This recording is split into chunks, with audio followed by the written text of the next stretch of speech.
केशवसाऊढम् शुद्धात्मानमनेकान्तं साधुमुत्तमं मङ्गलम् वन्दे सन्दस्य सिद्ध्यर्थं सन्दष्ट्यर्थप्रकाशकम् मङ्गलं भगवान् वीरो मङ्गलं गौतम गणे मङ्गलं कुन्दकुन्दाद्यो जैनधर्मोऽस्तु मङ्गलम् ये ध्याया झाणिग्रहे कं कलंक रहे नित्य नानमयत् परमप्रणवे नमः समय साराय स्वानुभूत्याचकास्ते चित् स्वभावाय भावाय सर्वभावांतरच्छिदे। हम लेटे उस दिन से पूछा हमने समाधि कैसे किस प्रसंग में कब होती है समाधि करने लिए। अरे ये कोई व्यवस्था नहीं है समाधि कब होती है। अरे श्लोक न याद रहे नहीं रहने तो कोई चिंता नहीं है लेकिन भाव और क्रम याद रहना चाहिए आपको। कोई प्रकार का उपसर्ग है दुर्भिक्ष हो अप्रतीकार जिसका प्रतीकार संभव नहीं ऐसा अशक्त बुढ़ापा बिल्कुल अब आंखों से दिखता नहीं पैरों से खड़ा नहीं होता और बस सुनाई देता नहीं अब हाथ कपते हैं। अब क्या करें बोलो माने अब धर्म ध्यान तो हो नहीं सकता शोधन के भला शोधन कैसे करेंगे। उस समय समाधि ग्रहण करना चाहिए। अगर नहीं ग्रहण करते हैं तो अपराध है। अबे नहीं अब ये क्रियाकांड में नहीं ऐसा नहीं ना कौन कहता है आगम कह रहा है। इसी प्रकार कोई भयंकर रोग या डॉक्टर ने कह दिया अब नहीं कोई बचने की उम्मीद अब नहीं अब जाओ भगवान का भजन करो तो उनने अपनी भाषा में कही हमारी भाषा क्या है अब समाधि करो।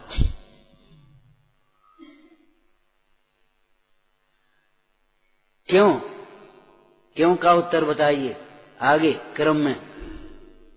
खूब कैसेटें बनाई और खूब विदेश भेजी लेकिन आप तो अपने क्रम में कम से कम उत्तर दो। क्यों सर्वज्ञ देव ने समस्त तपस्चरण का फल समाधि कही है। जीवन भर व्रत और तप जो तुमने धारण किए हैं उनका अंतिम फल है अब समाधि अंतः क्रिया करना। क्या कब धारण करना चाहिए दूसरे में क्यों धारण करना चाहिए तीसरा कैसे धारण करना चाहिए कैसे बोलो बोल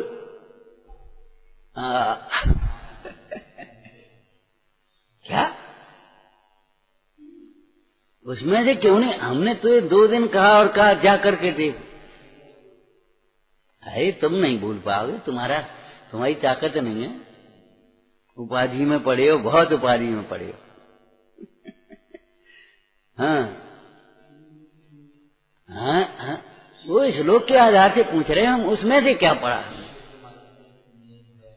स्नेहम वैरम संगम परिग्रहम अपहाय शुद्ध मना। स्नेह वैर संग मूर्छा ये मेरा ये मेरा ये मेरा ये मेरा और बाह्य परिग्रह भी समस्त पर को छोड़कर शुद्ध मन क्या करे स्वजनम परिजन स्वजनों से और परिजनों से क्षमा करा करके उन्हें क्षमा करके उनसे ही क्षमा करे माने उनको भी क्षमा करे और उनसे क्षमा कराए। आज भी याद आती है कब पढ़ी तुम क्षमा हम पे धारियो हम जैन दीक्षा धरत हैं। जब क्षमा दीक्षा लेने जाते तुम क्षमा हम पे धारियो हम जैन दीक्षा धरत हैं। हमारी किसी प्रकार की चेष्टा से वचन से तुम्हारे चित्त में कोई खिन्नता हुई हो भाई क्षमा भाव रखना कर्म के प्रेरे हैं। समाधि कोई जे थोड़ा ही नमोरंतारम पढ़ लो समाधि हो गई। नमोकार मंत्र भी पढ़ा जाता है प्रिय वचनों से प्रिय वचनों से स्वजन और परिजनों से क्षमा करा के और उनको भी क्षमा करके फिर क्या करे आगे आलोच्य सर्वमेन कृतकारिता अनुमंत आया? हाँ बोलो। हमने 3 दिन कही और तुमने यहाँ आज चौथे दिन भी ऐसी गलत व्यवस्था है। राम जी भाई ऐसे निकाल के दे देते थे, बगल में बैठी रहती तो स्वाध्याय में। हिम्मत भाई ऐसे निकाल के दे देते थे। और तुमसे 3 दिन कहने के बाद तुम जवाब नहीं दे पा रहे, ये बुरी बात है भाई। अनादर से मत सुनना, ये सिखा दरो। हमने कहा ये हमारा अनादर नहीं है। हम हैं कौन? हम तो जिन शासन के हैं दासान दास, सबसे नीचे बैठे अभी तक। जिन शासन के प्रणेता और व्याख्याता नहीं है हम, जिन शासन के सेवक हैं। हर प्रकार के पापों की मन से, वचन से, काय से, कृत से, कार्य से, अनुमोदना से जो पाप हुए उनकी सम्यक प्रकार आलोचना करके, सम्यक प्रकार से आलोचना करके, हाँ, अपनी परिणति में महाव्रतों का आरोपण करना चाहिए।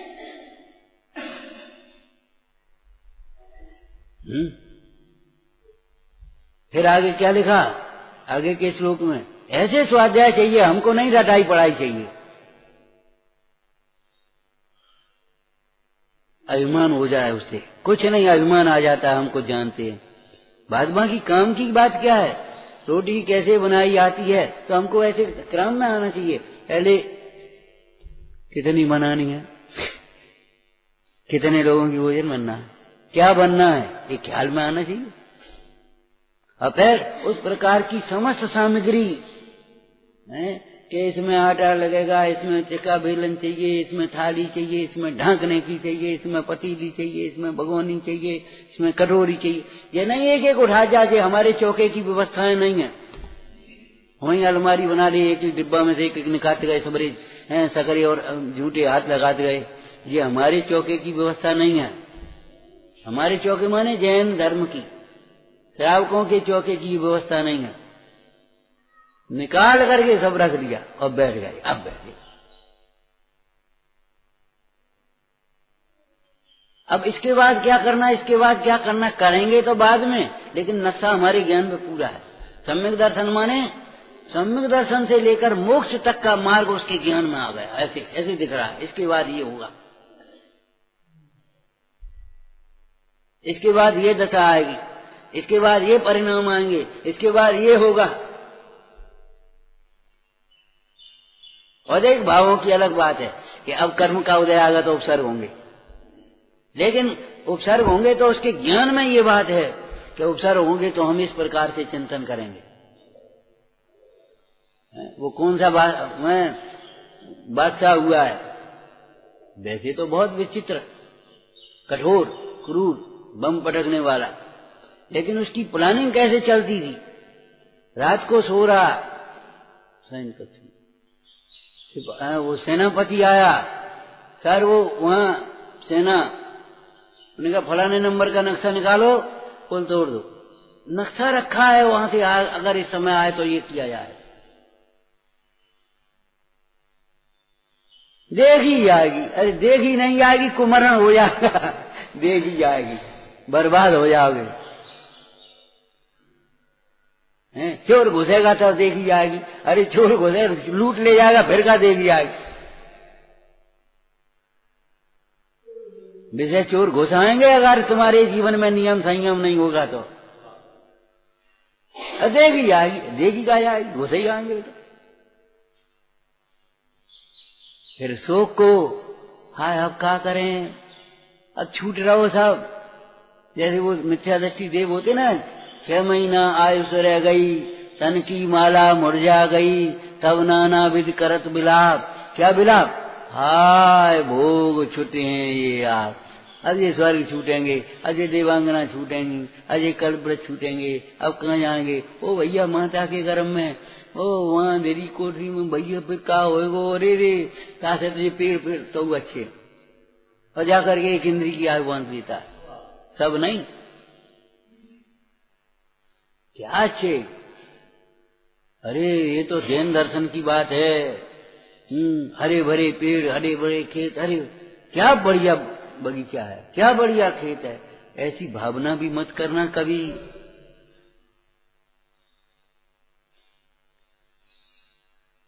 कभी आयु बंद का समय आ जाए, जाकर के वो हो जाए, भैया ऐसे पेड़ लगाओ, ऐसी करो, ऐसी खेती करो, ये न सो उपदेश हो वनज कृति से हैं। अगर कोई आयु बन जाए, कहो तो किसान के घर में पैदा हो जाए, खेती करते जी बन जाए।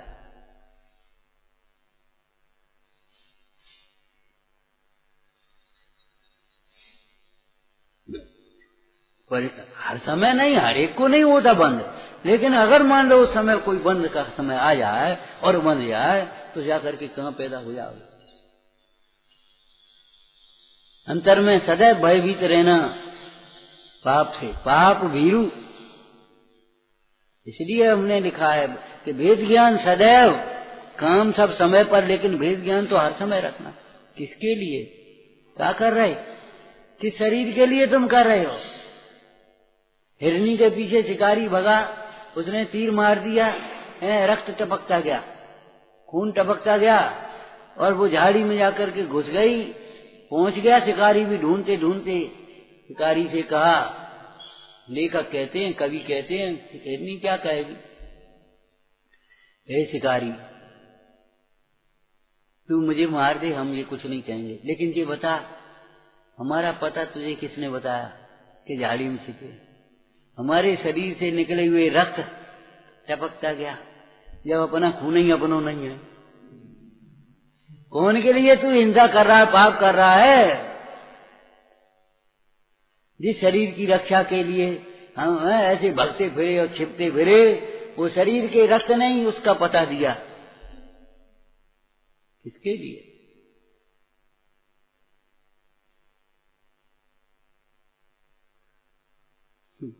कैसे कैसे नवाब हो गए, कैसे कैसे वे हो गए राजा बादशाह, और कैसे खंडर, कहीं कहीं चले जा गांव में कैसी गढ़ी किला, और वो कैसे मिलते। अरे किसी दिन क्या दशा होगी इनकी, कैसे ऐसे चमचमा रहे होंगे, ऐसे रहने वाले रह रहे होंगे। कहाँ गए, कहाँ गए। तो शोक को छोड़कर, अवसाद खिन्नता को छोड़कर, भैया जी अच्छी तरह रहियो बेटा, और अच्छी तरह है बिटिया, और जे आने अच्छी तरह रखियो। अरे स्नेह को छोड़कर सब अच्छी तरह, तुम अच्छी तरह जाओ, तुम अच्छी तरह जाओ। ये तो सब जैसे उनके परिणाम योग्यता होंगी तैसे होगा, लेकिन तुम अच्छी तरह जाओ, तुम इनके मुंह में मत जाओ। इन सबको छोड़कर, हाँ बढ़िया प्यारा शब्द बोलना, श्रुत रूपी अमृत के द्वारा अपने चित्त को प्रसन्न रखना चाहिए। श्रुतय अमृतय, श्रुतय अमृतय, श्रुत रूपी अमृत को पीते हुए अपने चित्त को प्रसन्न और तृप्त रखना। अब नंबर आता है, वैसे कथाएं सर लिखना और फिर काय सर लिखना। अब नंबर आता है काय का। अब आहार को छोड़कर, स्थूल आहार को छोड़कर, ठोस आहार को छोड़कर ये दुग्ध आदि को ग्रहण करना, पूरी उससे दुग्ध आदि से, और फिर दुग्ध आदि स्निग्ध आहार को छोड़ करके खर आहार, छाछ, उष्ण पानी आदि को लेना चाहिए। और उसको भी क्रम से घटाते हुए फिर क्या करना चाहिए, त्याग करके उपवास आदि करे, और पंच नमस्कार को स्मरण करते हुए पंचम भाव का स्मरण, अध्यात्म पंचम भाव कहते हैं, और आगम पंच नमस्कार मंत्र कहता है। स्मरण करते हुए बड़े एक उत्सव की तरह आनंद पूर्वक देह छोड़ देना। श्लोक भले याद नहीं रहे, कोई चिंता मत करो, लेकिन कम से अब आप करने बैठोगे, कराने बैठोगे तो कब छुड़ाओगे। त्यागू आहार पानी औषध विचार अवसर, अवसर देख करके, अब कितनी आयु काल है, नाड़ी की क्षीण की स्थिति कितनी है, कितने समय और रह गया है, कहीं यादें आकुलता तो नहीं होगी, एकदम छुड़वा दिया तुमने। और अगर शरीर धर्म ध्यान करने लायक है और जबरन समाधि करते हैं तो आत्मघात हो जाता है। धर्म ध्यान है तब तक शरीर को धर्म ध्यान कर से काम लेना चाहिए। खूब धर्म ध्यान करो। काय को मरे, मोह को मारो, दुख का कारण यहाँ से तो मत जाए। अरे काय को मत जाए, अभी शरीर धर्म ध्यान करने लायक है। मरे कसाय, कसाय से दुखी हो रहे तो कसाय को मारो, हम काय को मारे। स्याद्वाद दृष्टि से जैन शास्त्रों का अभ्यास करें और न उपजई न मरई, इसका अभ्यास स्याद्वाद दृष्टि से करो। प्रश्न उठाओ, हैं पहले शब्दार्थ करो, बढ़िया से शब्दार्थ करना अनव्यार्थ की तरीके से। भगवान जिनेन्द्र देव ने क्या कहा, हे योगियो, भगवान जिनेन्द्र देव ने कहा है, हे योगियो, आत्मा न उत्पन्न होता है, न मरता है, न बंध मोक्ष को करता है, अर्थात न बंध मोक्ष रूप परिणमता है। करता माने यह परिणमित से करता, ठीक है ना। प्रश्न उठा, महाराज तो कौन जी जन्मता मरता कौन है, उपजता भी नष्टा कौन है? क्या आत्मा ही, जीव ही जन्मता मरता है। इस जीव ने ही अनादिकाल से जन्म मरण किए, तो कौन से जीव ने और कौन सा जीव नहीं जानता, नए विविक्षा नए विभाग लगाना पड़ेगा। जो जीव अपने को भूलता है, पर को अपना मानता है, पूजपाद की स्वामी की भाषा में बोलो, देह को अपना मानना, देह के प्रति राग होना, यही देह धारण करने का कारण है। उसी से नवीन देह धारण करता है।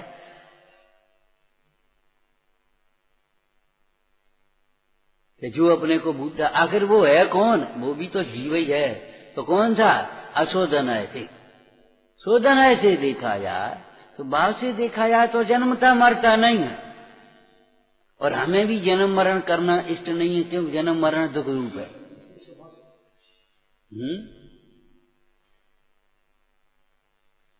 स्वभाव है क्या नाम, जन्म मरण दुख रूप है। जन्म मरण के अभाव के लिए तो हम यहाँ आए हैं भगवान के समीप। मेटो जामन मरण होवे ऐसा यतन, वो यतन बताया है। मेटो जामन मरण होवे ऐसा यतन, कि जो यतन भगवान ने किया तो तुम करो, कि अजर अमर आत्मा की आराधना करोगे तो तुम्हारा जन्म मरण मिटेगा। उसके भेद करके दो वाक्य कहे थे। हाँ, अपने शुद्धात्म स्वरूप का, जन्म मरण से रहित अनादि अनंत स्वरूप का लक्ष्य करने से, दृष्टि श्रद्धान करने से कुमरण मिटता है। जन्म मरण का भय मिटता है और कुमरण मिटता है। और स्वरूप में लीन हो जाने से जन्म मरण मिटता है।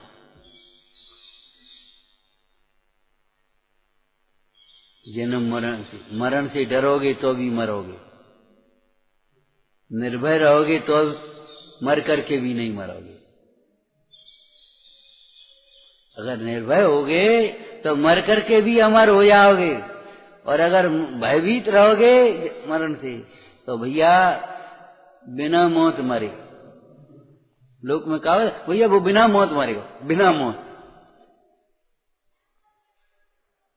वो बीच में आएगा, वो भत में ही मरेगा। बात है, कोई बात ही नहीं थी। ऐसे ही जीव की कोई बात ही नहीं थी, वो देह को अपना मान मान करके बिना मौत मरेगा। मुए अनंत बार बिन समझे, बिना समझे आय मरे आय मरे आय मरे आय मरे आय मरे। कहाँ कौन के संग मरे, को मरो, चिल्ला को रहे। हे योगी, है तुम ऐसा देखो, ऐसा देखो और देखते ही रहो। क्या, किसे देखो, कैसा देखो, अपने को किसे देखो, क्या अपने को देखो। कैसा देखो, कैसा देखो कि मैं न जन्मता हूँ न मरता हूँ, न बंध मोक्ष रूप परिणमता हूँ। मैं तो त्रिकाल मुक्त स्वरूप अनादि अनंत चैतन्य भगवान आत्मा हूँ, ज्ञान आनंद का सिंधु हूँ। ऐसा देखो, ऐसा समझो। ऐसा देखने से तुम्हारे जन्म मरण का अभाव होगा। ऐसे स्वरूप में विश्रांति पूर्वक तुम्हारी इच्छाओं का निरोध होगा। इसलिए स्वरूप की विश्रांति यही परम तप है। एक दिन कहा था स्वाध्याय में, यह तन पाए महातप किए, तप नहीं लिखा, महातप लिखा। यह शरीर पा करके केवल 10-5 उपवास कर ले या रसी कर ले या अकेले रह ले, इतना पर्याप्त नहीं है। यह तन पाए महातप किए, महातप में स्वाध्याय और ध्यान। और ध्यान स्वाध्याय में विघ्न आता है, निद्रा के कारण, प्रमाद के कारण, विषय कषायों के कारण। उनको जीतने के लिए उपवास, ऊनोदर, रस परित्याग और नियम उत्तर गुण है। ये नियम मूल गुण है जो हमारे सामने आता है बहुत प्रसन्नता से, संतोष से। ये और लाभ ये कभी मन में नहीं आना चाहिए। मांगने की बात तो बहुत दूर है। ये और मिल जाए, ये आज नहीं मिला, ये जब उदय होगा तब मिलेगा, मांगने से भी नहीं मिलेगा। ध्यान रखना, व्यवहार से भी मांगे मिले न भीख। मांगने से नहीं मिलेगा। तुम कह दीजिए और दे दियो, नहीं हमें नहीं देंगे। अब वो है नहीं आज। हमें कम से कम 40 वर्ष पहले की याद है एक घटना, है ना, क्या हुआ। तो हमें मलाई चाहिए दवाई के, तो हम गए, तो एक घर में वहां गए, हमने मलाई चाहिए, चाची मलाई चाहने है बेटा, है नहीं। अब हाल तो हमने फेर के मथा कर लो, घी निकालो। दूसरे ये नहीं है, अभिप्राय नहीं है। 3 बार 3 जगह मांगा, 3 जगह नहीं मिली। हमें याद आया,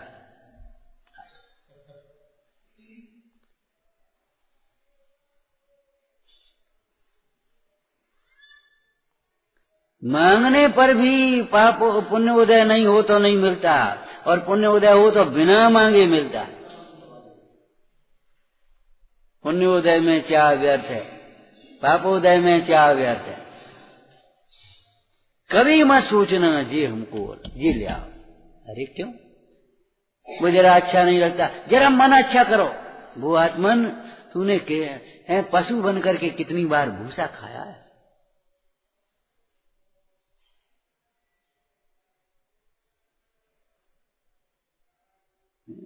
उस स्त्री ने नमक नहीं डाला या भूल गई या कम डाला।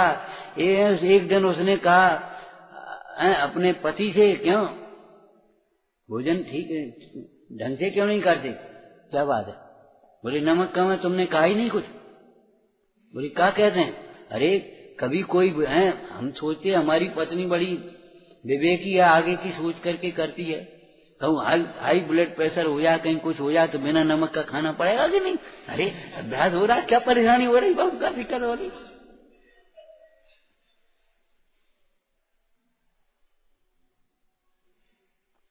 मतलब अपने को, मन को चाहे कैसे समझा ले, निश्चय से, व्यवहार से, चाहे कैसे समझा, और वहां प्रसन्न हो जा तुरंत।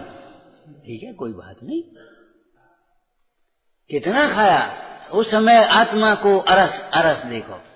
आपको कहा था ना, अरस स्वभावी ध्यान धरो, रसना इंद्रिय विजय करो। स्पर्शी का ध्यान धरो, स्पर्शन का विजय करो।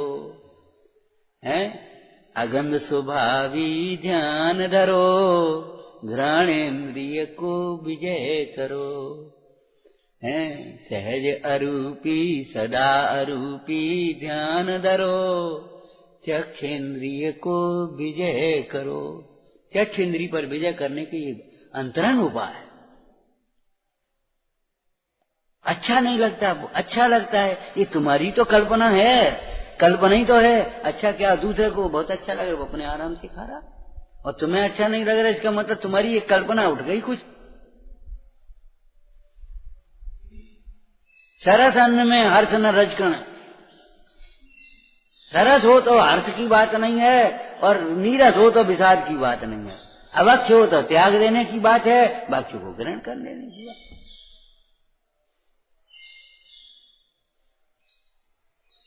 देखो अपना जीवन कैसा बनता है। हमारे मन में आलस और लालच न आ पाए, मने हमें कोई आलसी या लालची न कह पाए। ये हमारे भगवंतों का, गुरुजनों का सबसे बड़ा आदर है, कर्तव्य है। कौन के तुम लड़काओ, कौन के शिष्य हो? हाँ रे, तुमने यही सीखो, तुम्हारे माता पिता ने यही सिखाया, तुम्हारे गुरु ने यही सिखाया। अरे रे, धिक्कार हो गया।